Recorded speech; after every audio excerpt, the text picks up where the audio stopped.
Imagine the implications of a weapon with no visible trace, a weapon that could knock out tanks, ships, and planes as fast as the speed of light. The same technology with modifications could disorient and even tranquilize military personnel, rendering them virtually helpless in the battle zone. These are the new weapons of war we will examine in this series.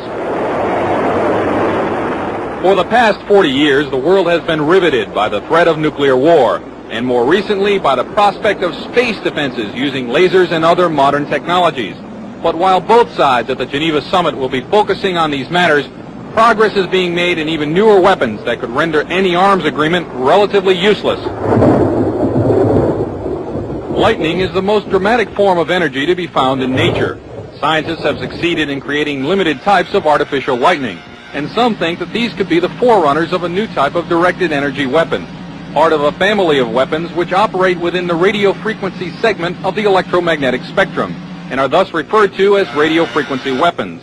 Dr. James Frazier has researched electromagnetic effects for the Air Force for over 10 years, and he, like a small but growing number of weapons experts, feels that radio frequency, or RF weapons, could be the wild card in the ongoing arms race. You could have tremendous amounts of radiative power, and what you did with that power then is a matter of engineering design and what your goal is. Robert Bass, a physicist and PhD in mathematics, is working on U.S. weapons research.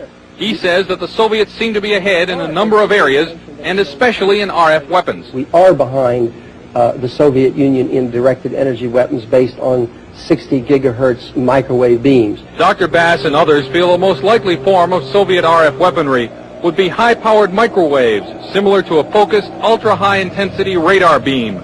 It would literally cook humans and knock out computers and electronic surveillance and communications gear. An operational RF weapon, relatively cheap and reusable, could devastate sophisticated and expensive war machinery. The $20 million F-16 fighter, for example, is totally controlled through electronic sensors and computers.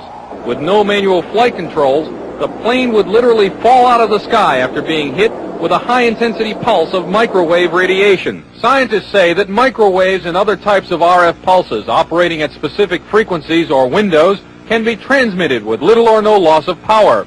Machines known as gyrotrons can produce the massive pulses needed to drive these devices, and it's believed that the Soviet Union has a 3 to 5 year lead in this technology. Over the past year, CNN has repeatedly asked the Department of Defense and the Air Force about radio frequency weapons. After much resistance, DoD finally said that the subject was too sensitive to discuss. In my next report, unexplained cloud-like phenomena which may be evidence of a Soviet breakthrough in RF technology. Chuck DeCaro, CNN Special Assignments.